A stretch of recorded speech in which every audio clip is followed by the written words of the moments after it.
Good morning everyone. Ayan, so na Martin Romualdez ka na ba? O kaya ay na Risa Hontiveros? Ano kaya sa palagay ninyo mga kaibigan? Kaninong galawan ba ang naging matagumpay? Sino sa kanila ang mas nakakatakot kalaban? Yun bang yung tao na mahusay gumawa ng script o kwento? Maghanap at magbayad ng mga witnesses o testigo? O yung mga taong kayang manakot o magharas, manuhol o magbayad? Yung bang rekta na yung pagbabayad para mabilis pong makuha yung kanyang gusto o yung kanyang pursuit o yung kanyang tinatawag na goal. Sa kanila yata kasi angkop yung bloodbath battle na tinatawag. This is really power for power. Ilan sa mga executives ng Farmally ang nakakulong ngayon dahil pinalabas ni Senator Risa Hontiveros na substandard ang mga medical equipments and devices.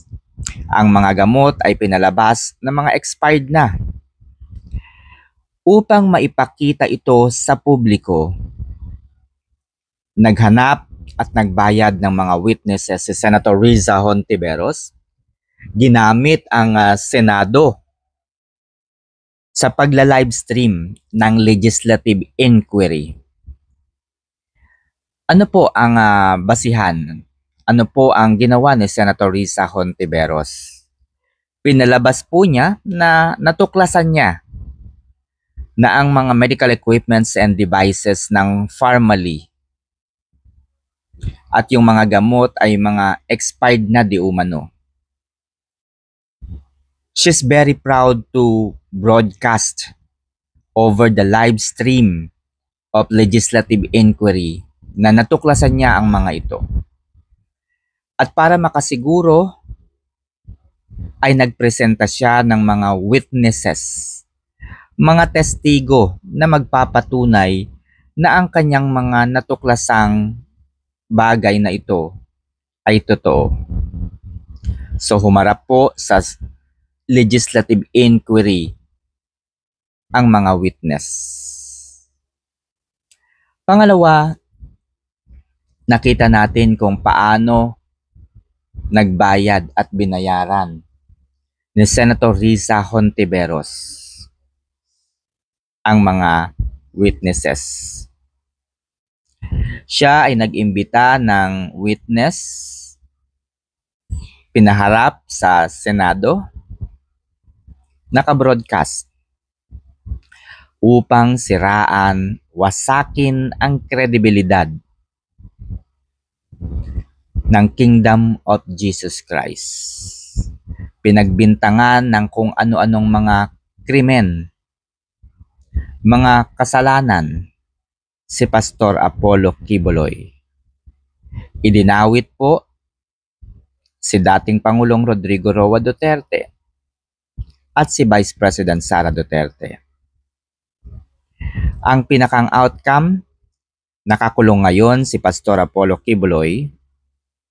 Pinagdudusahan naman nito yung mga krimen na wala namang katotohanan.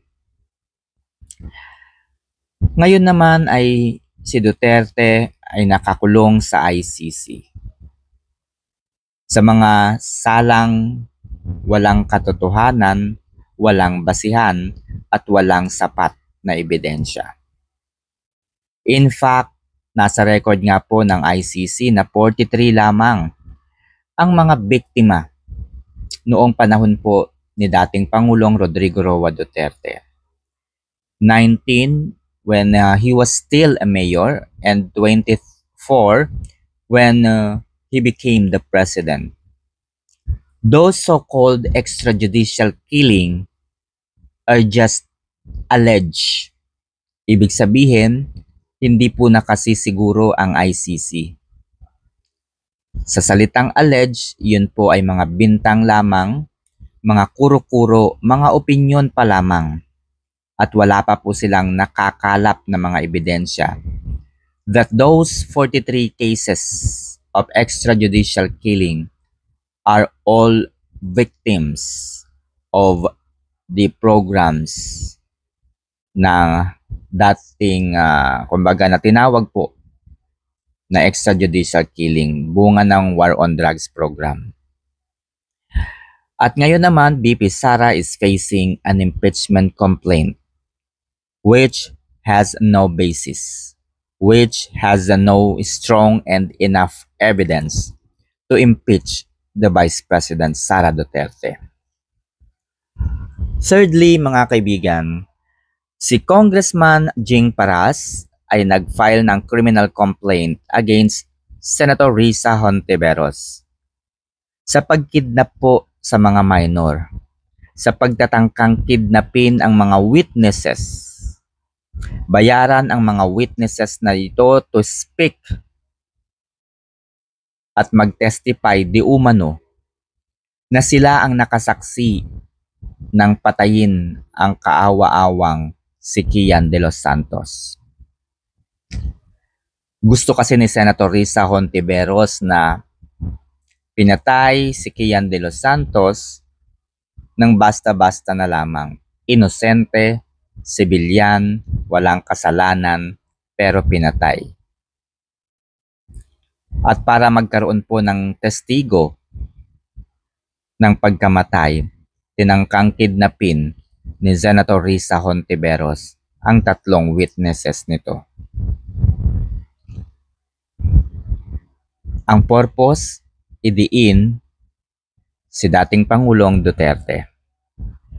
So sa nakikita natin mga kaibigan, mayroon talagang significant pattern. There is a statistical significant pattern that Senator Risa Hontiveros is doing such kind of dirty tricks to destroy her opponent.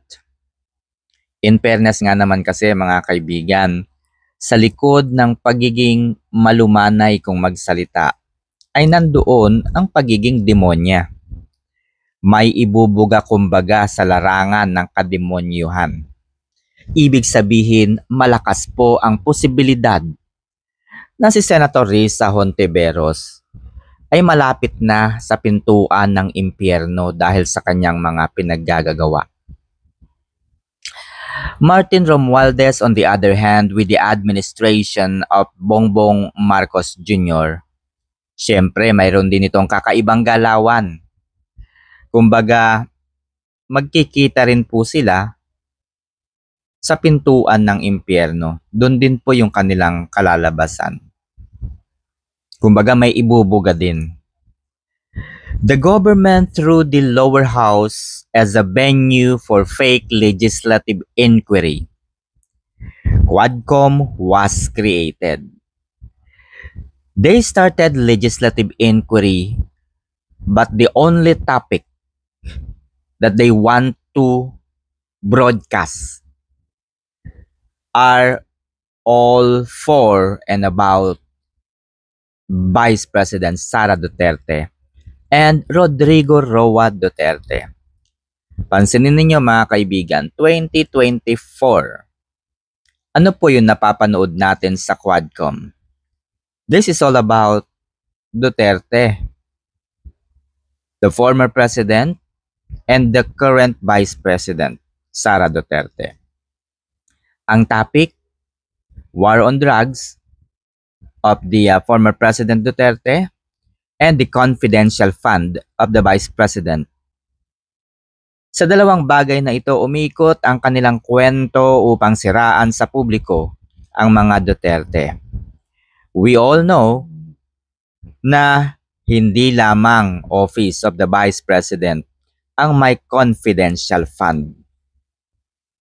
At the start of the inquiry, they clarify that the purpose of that is to inquire, to investigate on confidential fund upang makapagsumite sila, upang makapagbalangkas sila kung paano nga ba i-regulate ng tama, maayos at legal na pamamaraan ang paggamit po ng confidential fund. Ngunit paano nga ba makakapagsumite ng mga panukalang batas kung iisang ahensya lamang ng pamahalaan ang kanilang pinag-aaralan at inimbitahan? Dapat kasi ay inimbitahan din nila ang ibang ahensya ng pamahalaan. Dahil iba't iba po ang tungkulin at trabahong ginagampanan ng mga ito sa gobyerno. Halimbawa, ang Office of the President.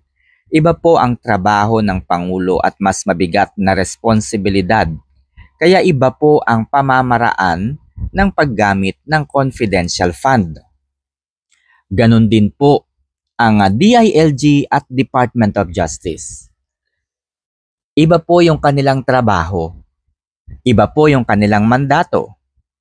So therefore, yung paggagamitan po ng confidential fund ay iba. So, paano sila makakapag-isip ng isang holistic o centralized guidelines sa paggamit at pag-liquidate ng confidential fund kung iisang opisina lamang ang kanilang pinag-iinitan? To make more sense and para mas maging maayos ang paraan ng paggamit ng confidential fund, centralized dapat o holistic,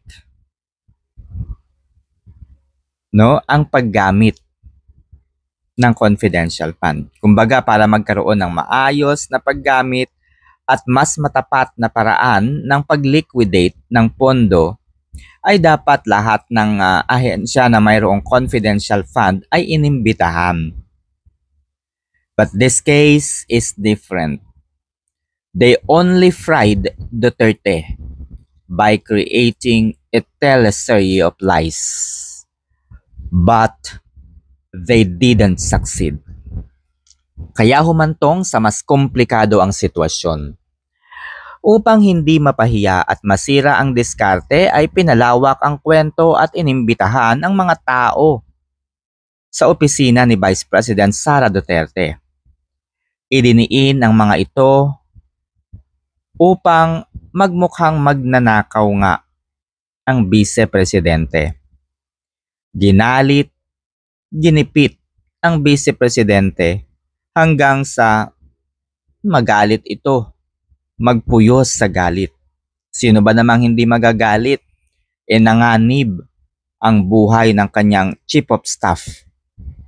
Napahiya ang ilan sa kanyang mga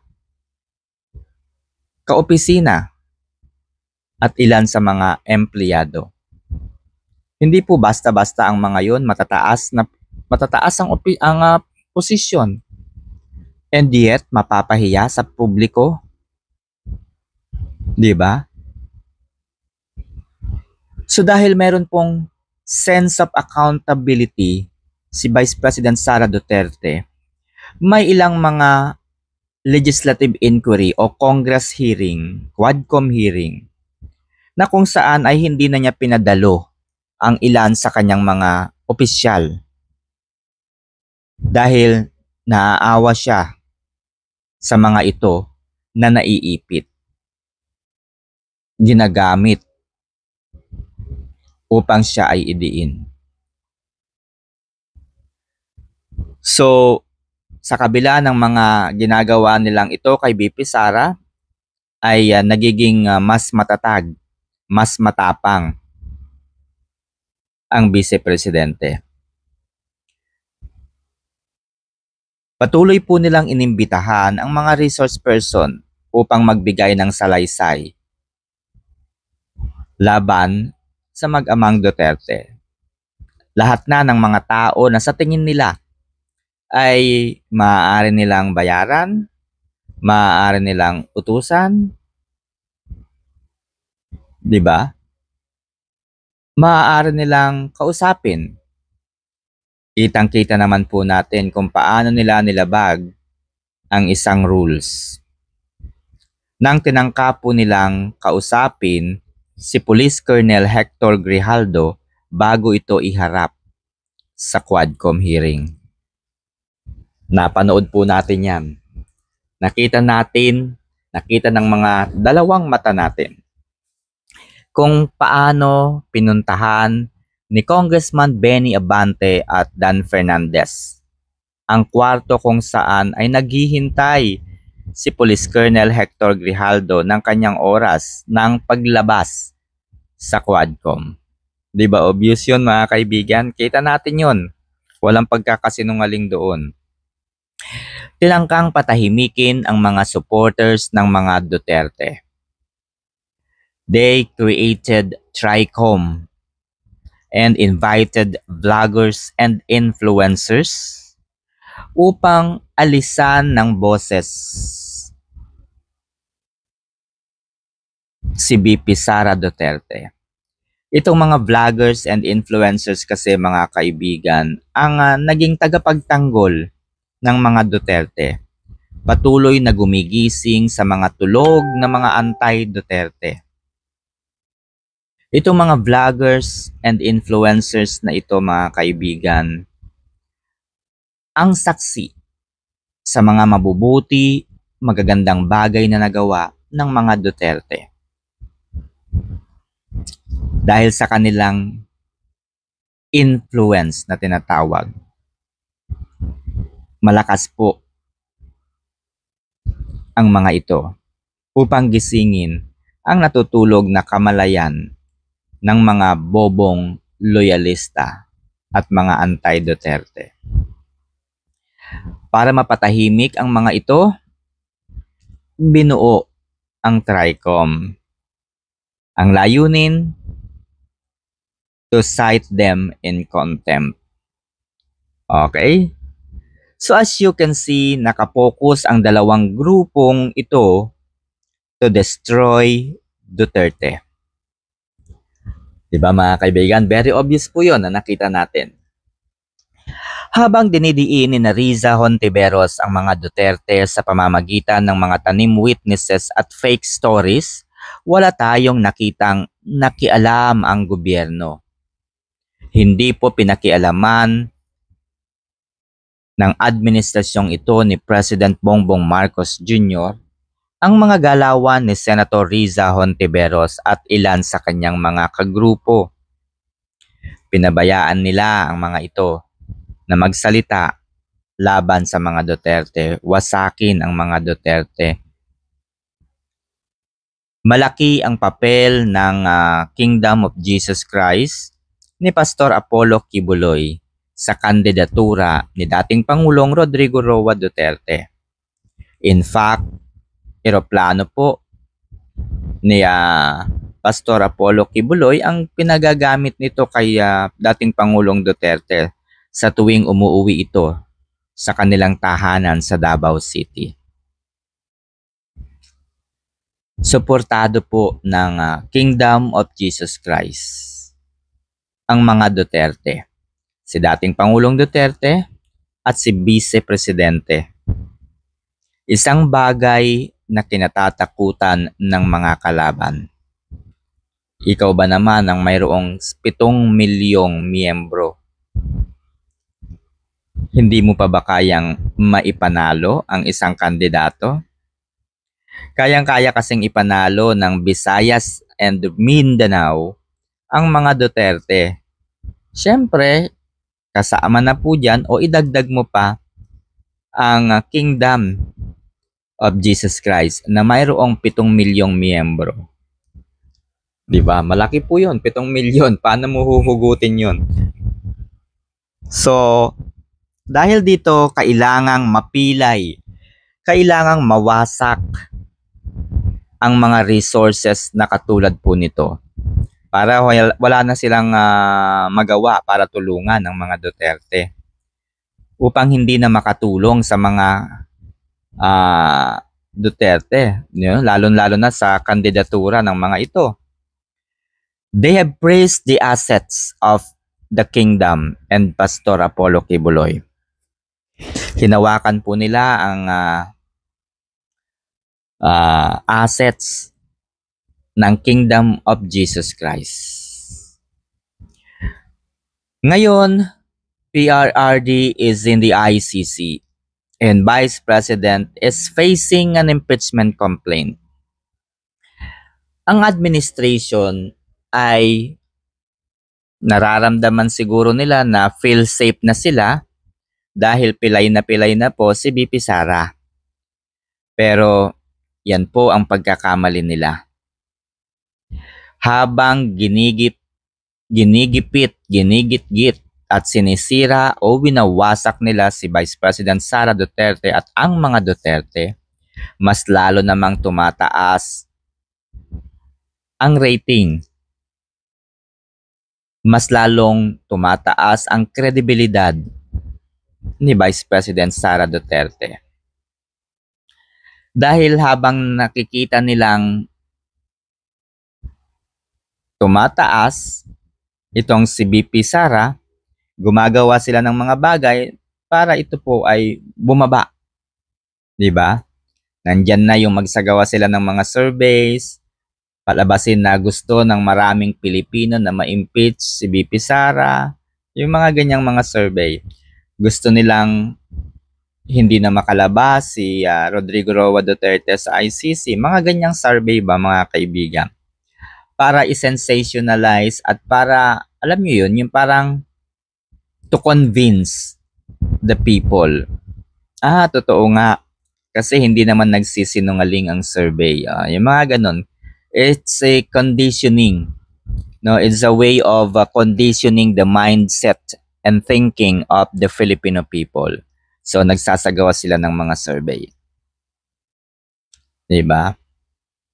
So sa maraming pagkakataon na ginigipit nila si VP Sara, nakikita naman natin yung mga lapses at yung mga hindi maipaliwanag na krimen ng administrasyong ito. Ano-ano yung mga krimen na ginawa ng administrasyon? So ito po, no, kukunti lamang to.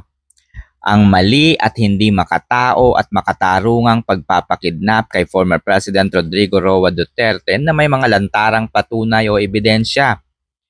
May mga pag-amin mula mismo sa bibig ng ilang tiwaling opisyal ng pamahalaan.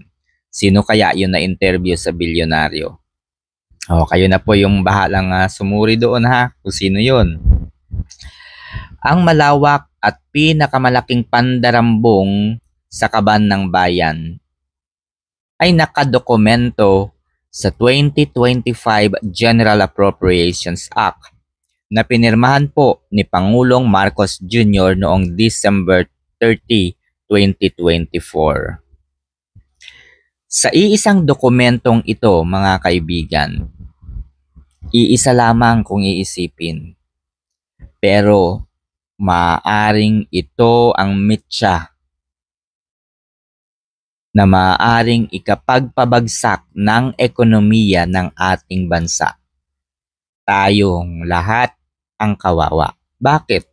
Kasi nandito po ang malaking pagnanakaw ng kasaysayan. So, andyan na po yung mga blanco sa bicameral committee report. Ang insertion budget na nagkakahalaga ng 241 billion pesos. Nandyan po sa gaan na yan. Sa ngayon, mga kaibigan, maaawa ka na lamang sa mga Duterte. Ito pala ang kabayaran sa kanilang mga katapatan sa bayan, sa kanilang pagsasakripisyo na itama ang mali, lutasin ang mga bawal at masama. Nasaan na ang mga puwersa ng mga taga-suporta ni Tatay Digong? Aminin natin, naging matahimik ang bansa noong panahon ni Tatay Digong. Safe tayong umuwi kahit 10 oras ng gabi. Free from rapist, free from holdupper, free from kidnapper, free from any form of harassment and crimes. Pangalawa, naitayo na buo ang Skyways na naging magandang proyekto para maging mabilis ang transportasyon at kalakalan. Nagawa at napakinabangan ito lalo po noong panahon ng pandemya. Dahil paano maihahatid ang mas mabilis na paraan ang mga medical equipments, mga gamot kung wala ang Skyways. Paano madadala ng mas mabilis sa hospital ang mga biktima, ang mga taong naapektuhan ng COVID. Mga malalaking negosyante ay napilitang magbayad sa kanilang mga obligasyon sa gobyerno. Naging matino ang mga mapagsamantalang korporasyon. Pang-apat, ilang drug dependent ang nakapanumbalik sa komunidad at nakapagbagong buhay. Itinayo ang mga drug rehabilitation center upang maabot po ang mga lugar sa Pilipinas kung saan ay nandoon po ang ilan sa mga kababayan nating nanumbalik at kinalimutan ang paggamit ng droga. Nabawi ang Marawi City sa kamay ng mga NPA at mga teroristang grupo. Nakaligtas ang mga Pilipino sa mga sakuna at sa pandemya sa loob ng higit 2 taon ng pananatili sa kani-kanilang mga tahanan. Mga kabataang nakapag-aral dahil sa no tuition fee na pinirmahan at ginawang batas dahil sa kagustuhan ni dating Pangulong Rodrigo Roa Duterte na makapag-aral ang lahat ng mga Pilipino, mga kabataan. Alam ko yan dahil marami akong mga kakilala, mga pamangkin, kamag-anak, at dahil isa akong academician. Alam ko po ang proseso. Paano nga ba nagiging libre ang tuition fee kahit sa mga pribadong paaralan? Naipalibing sa libingan ng mga bayani ang dating Pangulo, ang tatay ni President Ferdinand Romualdez Bongbong Marcos Jr. at Senator Amy Marcos. Sa loob po ng halos 3 dekada ay hindi nila ito nagawa. Wala pong nagawa ang kanilang pakiusap sa mga nagdaang Pangulo. Hindi nila ito naipalibing. Ang mga bagay na ito at ilan pa ang ginamit ni President Bongbong Marcos Jr. sa pambubudol sa mga Pilipino. Gamit ang pangakong continuity of the Build programs at unity ay lumakas at naging Pangulo si President Bongbong Marcos Jr. Sa unang bahagi ng pagsira sa mga Duterte, pinabayaan ng administrasyon ang mga hakbangin ng grupo ni Senator Risa Hontiveros. Winasak ni Risa Hontiveros ang mga resources ng mga Duterte. KOJC, Pastor Apollo Kibuloy. Na-freeze ang assets ng mga ito. Nakakulong ang isang kaibigan. Kasama din sa grupo ni Senator Risa Hontiveros, sina Laila de Lima, Cristina Conti, Joel Butuyan, Shell Jokno, at marami pang iba. Ginamit po nila ang War on Drugs program ni dating Pangulong Duterte upang baligtarin ang resulta nito at palabasin na marami ang biktima ng extrajudicial killing. Sa pamamagitan po ng Rappler ni Maria Ressa, ang 43 victims of the so-called EJK became 30,000. Diba? Nakapagtataka. There was an instance, mga kaibigan, nang ma-interview po si Attorney Salvador Panelo. Kinausap daw po niya itong si Maria Ressa kung saan nga ba nakuha ni Maria Ressa ng Rappler yung 30,000 victims of the so-called EJK. And according to Maria Ressa, yung 30,000 na biktima ng EJK ay nabasa lamang din daw niya sa broadsheet. Ngayon, inilabas niya ito sa Rappler. Dahil sa lawak ng sakop ng Rappler, yung kasinungalingan ay nakarating sa iba't ibang lugar, sa iba't ibang sakop ng mundo. Kaya ang kasinungalingan sa bandang huli ay naging word of mouth na tinatawag. Dahil naging word of mouth po ito, akala nga ng maraming mga tanga ay totoo nga na 30,000 ang biktima ng extrajudicial killing. So, kung mapapansin po ninyo mga kaibigan, again, sa record po ng ICC, out of 30,000 or out of 30,000, there are only 43 cases of the so-called EJK. And those 43 cases are not sure. It was just an alleged crime. Akusasyon. Dahil ang administrasyong ito ni Marcos Jr. ay nakafocus at naging one-sided lamang sa mga Duterte, pinabayaan nila ang mga dilawan o pinklawan sa kanilang mga diskarte o galawan. Bahala kayo dyan, basta kami dito. Ito yung gagawin namin. Anyway, pareho naman tayo ng kagustuhan, pareho naman tayo ng intention, wasakin, sirain ang mga Duterte. So nakapokus lamang din po sila sa mga Duterte. So yung administrasyon, wala silang pakialam sa galawan ng pinklawan o dilawan. Ito ang dahilan kung kaya't nakabalik sa politika ang mga ito. Ayan, so dahil ang tingin kasi ng mga tao, Marcos admin ang mga demonyo at traidor sa bayan. So, ang naging thinking ng mga tao, ibaling natin yung tingin natin sa dilawan. Dahil nakikita na natin, no, kitang-kita, very obvious, 'di ba? Ganyan po yung naging pangyayari. Kitang-kita natin na wasak na, sirang-sira na ang mga Duterte dahil sa mga Marcos.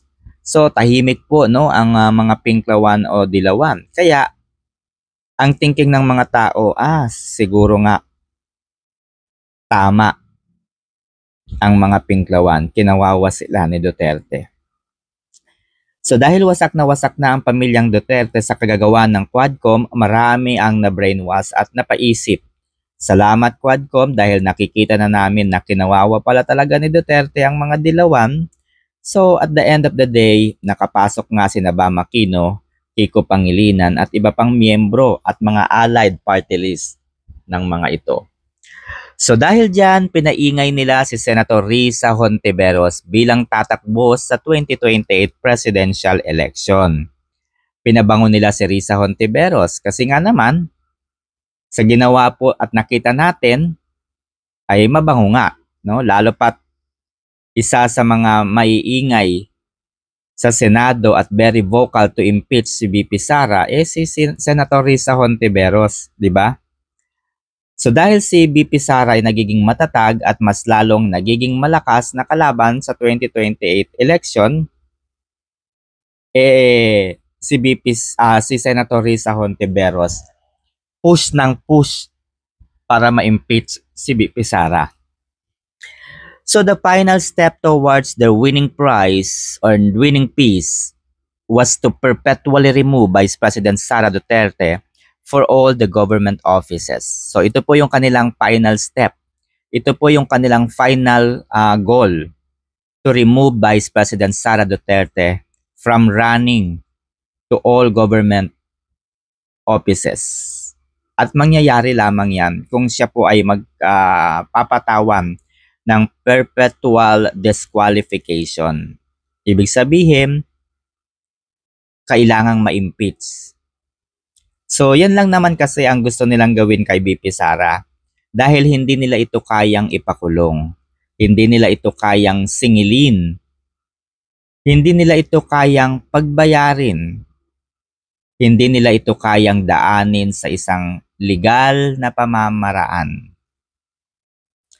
Hindi nila ito kayang kasuhan sa mga legitimate court sa bansa. Hindi nila ito kayang kasuhan sa pagkakasangkot sa war on drugs at extrajudicial killing. Dahil hindi nila kayang patunayan ang mga ito. So, kapag ginawa kasi nilang bayaran ang justice system, magkakaroon po ng problema. Okay? Magkakaroon po ng problema kung mababayaran ang batas at katarungan. Dahil obviously wala po silang ebidensya. So the only way is through impeachment. Dahil hindi kailangan ng ebidensya sa impeachment, mga kaibigan, hindi po kailangan ng ebidensya. Kitang-kita nyo naman, di ba mga kaibigan, sa Kongreso, sa lower house, meron bang impeachment deliberations tayong napanood o yung maayos ba na pag-uusap tungkol sa mga articles of impeachment? Meron ba kayong napanood? Wala. In less than 6 hours noong February 5, 2025, nagulat ang bansa dahil nagkaroon kaagad ng 215 votes to impeach the Vice President. Bayaran mo lang kasi itong mga congressman na ito ng 150 million at mga pangakong programa ay pwede nang ma-impeach si BP Sara. At ito na nga po ang nangyari, di ba mga kaibigan? Yung 215 votes ay nakatanggap di umano ng 150 million each. So kung 150 million each yan, compute ninyo mga kaibigan, 215 congressmen signed the impeachment, edi 36 billion pesos yan na pera ng bayan. 36 billion pesos yan. Kumpara doon sa 215 o 125 million confidential fund pala, no, di ba? 125 million confidential fund lamang yung pinagpuputok nila ng butche. Samantalang sa isang congressman pa lang, isang bayad pa lang sa isang congressman, lampas na ng 25 million, o di ba? 150 million kasi yung bayad sa mga kongresistang pipirma sa impeachment. Kaya nga after few weeks, yung 215 na mga congressmen na bumoto to impeach the Vice President Sara Duterte, nadagdagan pa ng 24 o 25, kaya nga naging 245. Ba? So yung mga ganyan, hindi po kailangan ng ebidensya sa impeachment. Pirma lamang, boto lamang, sapat na. Now, lumabas na ang mga witnesses na binayaran ni Senator Risa Hontiveros upang siraan si Pastor Apollo Kibuloy, si dating Pangulong Rodrigo Roa Duterte at si Vice President Sara Duterte.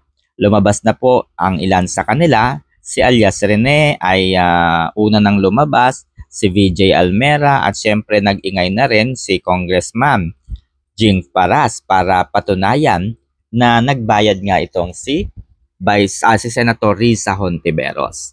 So do you think si Pastor Apollo Kibuloy, si dating Pangulong Rodrigo Roa Duterte o kaya si Vice President Sara Duterte ang nasa likod ng pag-amin at paglabas ni alias Rene VJ Almera? BP Sara once said, si Martin Romualdez lamang ang tipo ng tao na hindi sumasali sa mga pa-contest. Gusto niya kasi na wala siyang kalaban. Ayaw niya talaga nang mayroon siyang kalaban. Nene Bacale, pinadisqualify. Ang dalawa pang kalaban nila sa Tacloban ay tila nawala sa listahan ng tumatakbong congressman. Diba? 4 po sila dapat na maglalaban, si House Speaker Martin Romualdez, si Nene Bacale at yung dalawa pa. So 4 dapat sila. Nasaan ang dalawa na kanyang makakalaban? So sabi ni BP Sara, hinaharas, tinatakot, binabayaran upang umurong ang kalaban. Siyempre, pinapadisqualify kung mayroong grounds to disqualify. Kung wala, siyempre nandyan na po yung bayaran at yung harassment. Kahit mga Duterte allied nga ay pinapadisqualify nila, hindi ba mga kaibigan? Kitang-kita natin yan. Now, who is behind sa paglabas ng mga bayarang witness ni Riza Hontiveros? And ito po, mga kaibigan, ang panghuli. Sino ang magwawagi sa labanang Riza Hontiveros versus Martin Romualdez? Parehong nasa posisyon, parehong nasa 20th Congress. Parehong powerful, parehong mataas na posisyon. Okay, lalo pat marami po sa mga dilawan, sa mga pinklawan, ang nakapasok mga kaalyado ni Senator Riza Hontiveros. May party list din. So, medyo nakikita ko mga kaibigan na ang mundo at pagkakataon o sitwasyon ay magbabaligtad. So, magiging labanan ito ng Hontiveros Romualdez. Dahil sa huling pahayag ni DOJ Secretary Jesus Crispin Remulla, hindi na raw nila itutuloy, ipopursue ang kaso laban kay dating Pangulong Rodrigo Roa Duterte. Hindi na raw nila ito itutuloy. Bakit? Dahil ayon kay Secretary Jesus Crispin Remulla, wala raw silang makitang ebidensya laban kay Rodrigo Roa Duterte dito sa Pilipinas. Sa ICC na lang daw. Ito yung nakapagtataka. Sa Pilipinas nga, walang ebidensya. Sa ICC pa kaya? Saan sila kukuha ng ebidensya sa ICC? Palaisipan yan mga kaibigan. Ano po ibig sabihin dito ni DOJ Secretary Jesus Crispin Remulla? Diba? Napakabobo nyo na lang yung mga anti-Duterte kung maniniwala kayo sa kanyang sinabi. Saan ka nakakita? Si dating Pangulong Duterte ay Pilipino, naging Pangulo, naging Mayor, naging Prosecutor dito sa Pilipinas. So yung mga ibinibintang po kaya dating Pangulong Duterte na pumatay ng 30,000 katao during the war on drugs, saan ba nangyari yun? Sa Pilipinas, di ba? Dito po sa ating bansa nangyari yun. So sabi ni Remulla, wala silang makitang ebidensya. Wala silang makitang ebidensya laban kay Duterte. Kaya hindi na raw nila ipapursue yung kaso sa ICC. So kung hindi na ipapursue, sabi po ni Remulla, bahala na yung ICC sa mga ebidensya nila doon. Meron bang ganun? Saan kukuha yung ICC ng ebidensya laban kay Duterte? So there's one thing na naisip ko mga kaibigan. Sa kinang ng salapi, baka totoo na patuloy po nilang binabayaran ang ICC para magsagawa ng mga pekeng investigasyon, mga pekeng mga ebidensya. 'Di ba? Bayaran na lang. So alam ba natin yung 96 people na pinadala nila sa ICC. So kaya Remulla rin po nanggaling, nagsabi na po siya na ginagastusan ng gobyerno yung pagpapadala sa mga witnesses, sa mga biktima ng extrajudicial killing ni dating Pangulong Duterte, di ba? Can you not imagine magkano ba ang pag-a-apply ng visa sa the Netherlands?